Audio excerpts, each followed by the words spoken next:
Hey everybody. I'm still getting some questions about the TLQC3 from some of your classmates. So if you haven't already, make sure you check out the videos that I posted last week to help with this.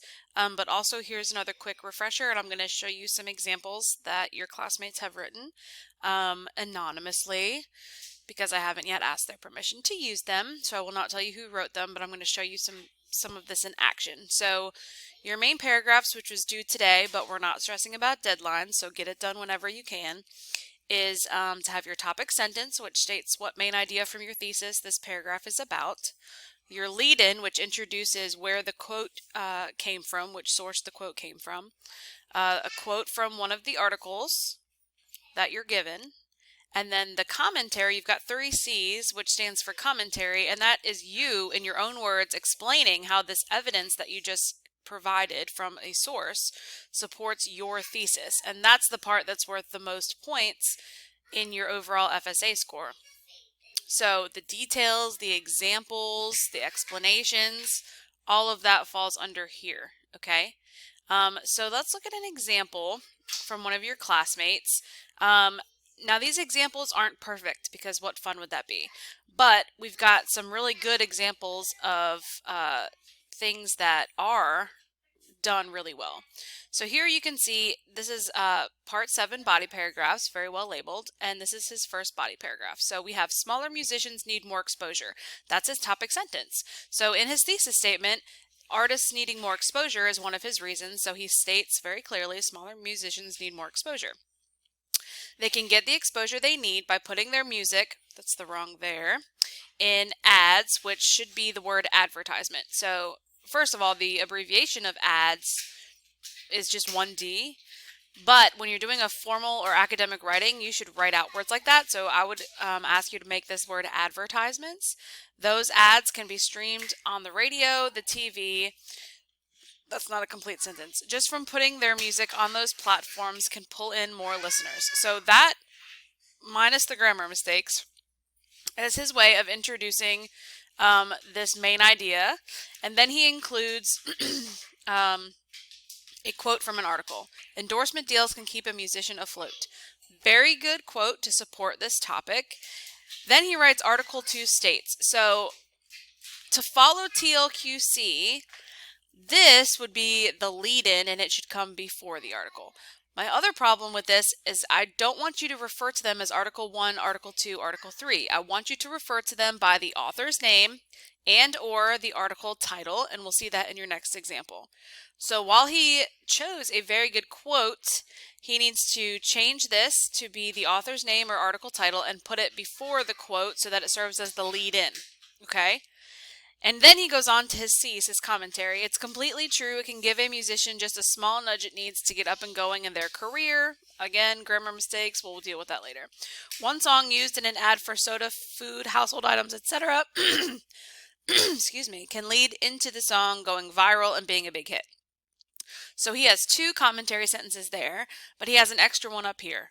So he still technically has 3 commentary sentences, and it's okay with me if you vary from the TLQC3 format, as long as you have all the information that you need to have. So he has 2 commentary sentences after his quote, and an extra one up here, just from putting their music on those platforms can pull in more listeners, okay? What he needs to work on is moving his lead-in to before the quote and making it more specific where the information came from. But you can see all the parts of TLQC3 in this paragraph, which is what I wanted to show you. Here is a second example from one of your classmates that I wanted to show you that also has very good parts to it. So you can see this one's first body paragraph starts with employees need more than just academic skills. They need technical and professional skills too. So again, forgive me, it's hard for me to not point out grammar mistakes when I see them, but honestly, the grammar stuff we're going to look at for step 10. But technically, for those of you who are paying attention, this should have a semicolon or 2 separate sentences. Employees need more than just academic skills, semicolon, they need technical skills and professional skills too. That is her topic sentence, okay? And you can see we're throwing back to our original prompt, which is fine. So we have a good topic sentence. We need technical and professional skills in addition to academic skills.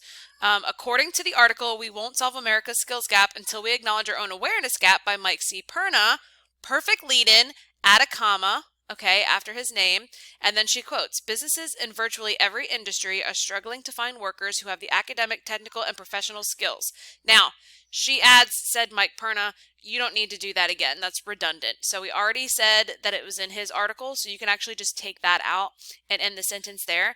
But it's a perfect quote to support what she said. And then she moves into her commentary.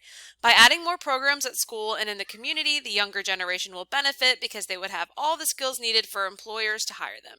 Additionally, it would provide skills to consistently excel and succeed. Also, it would decrease unemployment by giving younger generations the right education and training. Increased skilled-based and vocational programs would increase the technical, professional, and academic skills for younger people. So that is supposed to be a period and not a comma. So she's got 3 solid commentary. I'm a little concerned that the going into the unemployment moves into a whole different main idea, but she brings it back to her variety of skills that people need.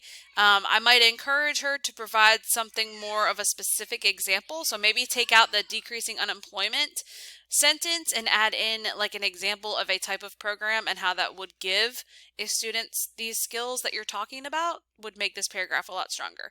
But as far as structure goes, she's got T for topic sentence, L for lead-in, Q for quote, and then 3 commentary sentences. So you can see in action TLQC times 3 really well here.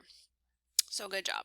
So this is what to do officially today, but like I said, we're not stressing about deadlines.